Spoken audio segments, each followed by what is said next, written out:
Kadang-kadang kita ni keliru memahami, Pak. No kina no. Bapaknya tu berjudi terus, mabok gawinya, anaknya pasti masuk neraka. Sering kita berfikir seperti itu. No kina no haitu, berjilbab ada, sana sini pakai rok panda, ahli neraka dia. Tahu dari mana, Pak? Tahu dari mana? Amal itu tergantung penutupnya. No kina no haitu. Dia balik-balik dari masjid, gawinya kajian baca Quran, imam masjid, pasti dia masuk surga. Tahu dari mana, Pak? Belum tentu. Karena amal tergantung penutupnya. Kita ini, Pak, masih ada potensi untuk sesat, untuk salah. Yang baik ada potensi untuk salah, yang buruk ada potensi untuk baik. Ada kisah, Bu, ada dua uang kanca nian. Tiba-tiba mabuk barang, berjudi barang, berzina barang, akhirnya mati si kok. Kemudian ringkas cerita masuk neraka. Di hari kiamat lalu dia ngomong, kanceku mana ngapa aku di WA di neraka? Malaikat jawab, kancengan bertaubat sehari setelah meninggal. Mak mana? Tak sama-sama laju di situ, Bu. Jadi tak boleh no kina haitu dia berjilbab. Mengapa? Masuk neraka. Kina haitu mabuk tu lagawi, masuk neraka. Kina haitu anak itu dibesarkan oleh bapaknya dengan duit haram. Anaknya pasti masuk neraka. Tahu dari mana, Pak? Mengapa sekarang kita berani mengambil peran Allah? Musa dibesarkan oleh Fir'aun. Fir'aun itu bukan cuman kafir. Fir'aun itu ngaku Tuhan, murtad lebih parah lagi. Manusia paling bejat yang Allah tampilkan di muka bumi namanya Fir'aun. Tapi ujungnya mak mana? Dibesarkan oleh Fir'aun malah jadi nabi. Itu Musa. Kan'an, anak Nabi Nuh. Kan'an kata Nuh, ya bunayya, wahai anakku, irkam ma'ana, naik nak ke atas bahtera, wala takum ma'al kafirin, jangan kau termasuk orang-orang yang kafir nak. Apa kata anaknya? Ya abati, wahai ayah, tenang baik. Sa'awi alal jabal, kaki aku naik ke atas bukit, ya'simuni minal ma', yang akan menyelamatkanku dari banjir bandang. Ya, tenang baik. Ujungnya apa? Kan'an mati kafir. Diasuh nabi malah mati kafir, diasuh Fir'aun malah jadi nabi. Sekarang ngapo kita berani mengambil peran Tuhan untuk menghakimi tetangga kita? Oh, kina itu ahli neraka, kina ini bakal masuk surga. Tahu dari mana, Pak? Aku akan berikan sekian contoh untuk memperkuat dalil bahwa amal itu tergantung penutupnya. Yang pertama, Bal'am bin Ba'ura. Siapa itu? Bal'am bin Ba'ura adalah seorang ulama. Dia Allah karuniai kekuatan doa. Segala yang didoakan oleh Bal'am bin Ba'ura pasti terkabul, Pak. Suatu ketika Musa sudah lolos dari kejaran Fir'aun, sudah selamat. Hampir kedatang sebuah tempat namanya Madian. Madian ini banyak raja-raja zalim. Lalu kemudian mereka kumpul rapat internal. Musa sudah hampir sampai ke daerah Madian. Amendek benah, nega lagi Musa pasti jajah kita. Mana cara melawan Musa? Oh, kita lawan baik, tak terlawan. Fir'aun lagi tak tuntap sama Musa. Fir'aun tu raja paling hebat, militernya tak pernah kalah, tak terlawan sama Musa. Musa itu bukan berlaku lapis, laut dibelahnya, tak tuntap kita. Akhirnya ada yang ide, mak ini kian, Pak. Mak mana kalau kita minta bantuan Bal'am bin Ba'ura? Dia pacak berdoa, doanya tak pernah Allah tolak. Kita minta dia doakan supaya Musa celaka. Akhirnya raja-raja ini kumpul, pelah. Kita panggil Bal'am bin Ba'ura. Wahai Bal'am, Bal'am datang. Kau lihat peti-peti ini isinya emas galo. Mungkinlah 5 puso isinya emas galo, wahai Bal'am. Itu semua buat kau, wahai Bal'am, kalau kau mau bergabung dengan kami. Kemudian Bal'am bertanya, apa yang harus aku lakukan? Sang raja menjawab, Bal'am, kau ikut kami, doakan Musa celaka. Bal'am jawab, oh dia itu untap aku, dia itu nabi. Tak galak aku bergabung. Aku tak mau menggunakan doaku ini untuk hal keburukan. Baiklah. Kemudian raja ngomong, wahai Bal'am, kau jengok itu, hordeng dibuka, Bu. Wanita-wanita cantiklah berdiri di situ. Pakaiannya dari sutra, gelangnya dari berlian, cincin emas dan lain-lain. Akhirnya Bal'am berkata, yang wanita-wanita itu mana gadis-gadis itu? Ya Bal'am, kalau kau galak gabung sama kami, gadis-gadis itu untuk kau juga. Balaam nyengok, nah taman itu uji Balaam. Akhirnya Balaam setuju. Kemudian sampai ke atas Bukit Husban, Musa lagi di bawah sedang tenda. Balaam berdoa, ya Allah, berikanlah kehancuran untuk harusnya Bani Israel, tapi Allah tidak izinkan lidahnya malah tersebut nama Bani yang bayar dia, Bani Jabbar. Ya Allah, hancurkanlah Bani Jabbar. Ya Allah, selamatkanlah, harusnya ngomong Bani Jabbar malah terpeletot Bani Israel. Allah tak pernah izinkan lidah Balaam. Akhirnya Balaam ngomong, tak pacak mak ini, lidahku terlalu terpeletot. Cari cara lain wahai Balaam. Baiklah kata Balaam, Allah benci dengan penzina. Kalau ada suatu tempat yang berzina, pasti Allah murka. Jadi bagaimana? Kita siapkan seluruh gadis-gadis kita, suruh ngaco, suruh cantik, pasang dempul, eyeliner, segala macam. Alisnya buat mak ini, jilbabnya buat telengkung, segala macam. Lalu training mereka bagaimana cara menggoda. Akhirnya disiapkan. Gadis-gadis kasih baju, sutra, segala macam. Datang ke rombongan Musa, akhirnya pasukan Musa tergoda dan berzina. Kemudian Balaam naik ke atas Bukit Husban, lalu berdoa, ya Allah, hancurkanlah kaum yang berzina ini. Jadi dia tidak menyebutkan nama Musa, jadi lidahnya tidak terpeletot. Hancurkanlah kaum yang berzina ini ya Allah. Kemudian Allah turunkan sebuah penyakit, nama penyakitnya adalah penyakit ta'un. Ta'un adalah penyakit yang tidak ada obatnya. Kalau itulah Pak pada kita ni ada ta'un tu ama jemel ada tahu obatnya no ta'un ni kan ni kalau itu. Ta'un akhirnya penyakit ta'un itu kena mewabahi semua pasukan Musa, hanya beberapa yang tidak berzina yang selamat, yang lain mati. Akhirnya Musa mulai berpikir, kita pergi dari tempat ini.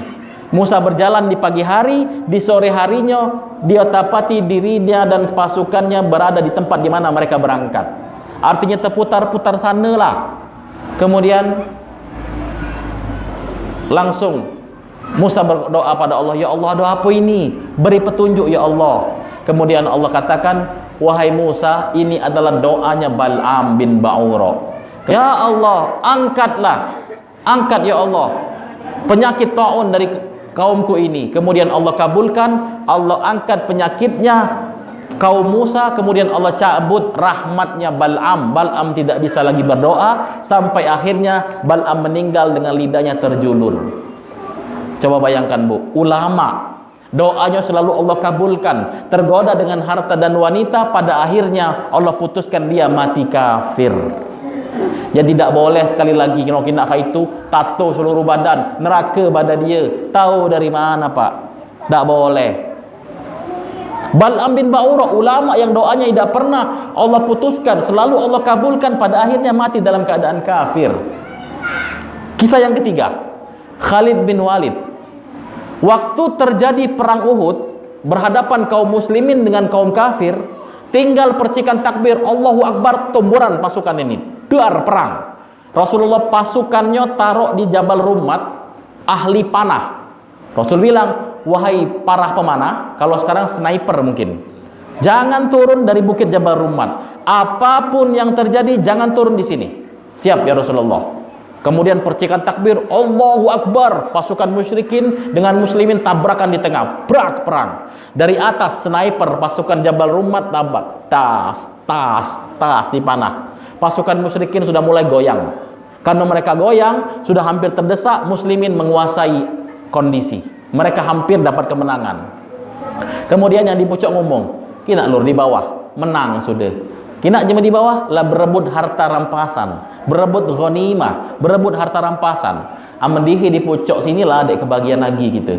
Jadi mak mana? Oh tuhun.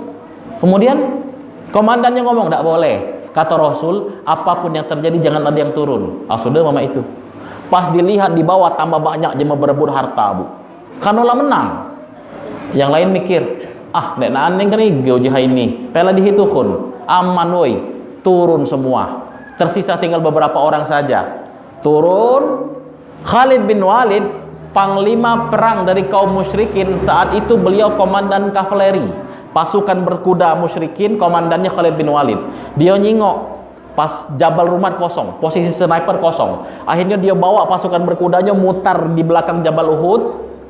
Sampai di belakang Jabal Uhud, pasukan yang tinggal berapa orang saja di atas Jabal Rummat dia gempur. Perang habis di pucuk, dikuasai oleh Khalid bin Walid. Kemudian Khalid turun ke bawah dengan pasukannya. Akhirnya Muslim terkepung. Ini Muslim, ini musyrikin. Perang. Tak, Khalid mutar dari belakang, kuasainya atas, lalu jepitnya sama ini. Muslimin terjepit di tengah. Pada akhirnya apa? Panglima perang Uhud dari kaum muslimin, Hamzah bin Abdul Muttalib, wafat dalam keadaan perang. Sahabat-sahabat penghafal Al-Quran banyak yang wafat. Sampai Rasulullah SAW giginya kena lembing, pelipisnya kena anak panah, busur panah, berdarah Rasulullah. Dalam keadaan seperti itu, Khalid semangatnya nekan muslimin, matikan kalau, habis kalau baca, ditekan. Tapi Rasulullah berhasil menyelamatkan diri ke atas bukit Uhud sehingga lolos dari pengejaran. Coba lihat, Khalid bin Walid pengen nian bunuh Rasul. Kalau baca mati di sinilah Muhammad itu. Tapi pada akhirnya setelah perang Uhud, kemudian Islam disebarkan dan lain-lain, Khalid bin Walid dapat hidayah masuk Islam. Kemudian Khalid bin Walid menjadi panglima perang, memimpin kaum muslimin dalam perang Qadisiyah. Perang Qadisiyah itu kaum kafir jumlahnya 250.000, pasukan muslimin cuma 40.000, tidak imbang. Yang menyelamatkan kaum muslimin itu siapa? Pimpinannya adalah Khalid bin Walid. Dan Khalid bin Walid tidak pernah kalah. Setiap dia perang, panglima perang, tidak pernah dikalahkan. Di tangan Khalid bin Walid, Islam disebarkan semakin luas. Pada akhirnya, jema yang nak membunuh Nabi, tapi malah akhirnya jadi sahabat mulia. Coba bu, kalau cuma sekedar berjudi, sekedar mabok, pernah tak terbersit nak bunuh Nabi? Kalau belum pernah, belum besar dosanya pak. Santai baik. Karena apa? Amal tergantung penutupnya. Makanya jangan lupa selalu berdoa, semoga kita diwafatkan dalam keadaan husnul khotimah. Jadi apa Ustaz judul kajian kita? Alhamdulillahirabbil alamin dan husnul khotimah. Itu poinnya pak. Awali segala sesuatu dengan syukur. Kemudian jangan lupa berdoa pada Allah, semoga kita ini ujungnya kaget mati dalam keadaan husnul khotimah. Kita tidak tahu bu, siapa yang galau-galau ini. Ustaz Rian, alim, sekolah di Pakistan, baca-baca Quran, sering ngisi kajian. Apa itu semua menjamin aku masuk surga? Belum tentu pak. Bapak saat ini yang tato di seluruh badan, mabok tulagawi, berzina entah di mana-mana. Tapi ketika Allah taruh hidayah itu, 80 tahun usia bapak, satu hari bapak bertaubat cuman sehari, lusanya Allah wafatkan, tetap surga pak. Apa kata Allah? Ana abdun inda zanni abdi. Aku adalah hamba, aku adalah tergantung prasangka hambaku. Kalau hambaku berasangka aku ni masuk surga, aku masukkan ke surga kata Allah. Kalau hambaku berpikir wah aku ni masuk neraka, Allah akan masukkan ke neraka. Jadi apa caranya? Husnuzon. Allah selalu punya cara supaya hambanya masuk surga pak. Kita yang ada di sini insya Allah masuk surga kalau amin. Amin. Allah yang jamin, bukan aku yang jamin. Mana buktinya? Allah selalu punya cara. Contohnya apa? Yang punya duit sedekah pak. Ustaz ngatik duit aman nak sedekah. Sedekah kecil, sedekah duku untuk kajian. Siapa tahu karena duku itu Allah ridho, akhirnya karena duku itu Allah masukkan kita ke surga. Siapa yang tahu pak? Ya Ustaz, aku ni duit ngatik, jangan nak beli duku, dak katik gala aku ni Ustaz. Allah tetap punya cara supaya bapak masuk surga. Apa caranya? Enjoknya bini cerewet pak. Supaya apa? Bini cerewet kita sabar. Akhirnya masuk surga karena apa? Karena sabar. Jadi bini cerewet itu anugerah pak. Luar biasa Ustaz. Biniku ni ada cerewet Ustaz. Dia nerima apa saja.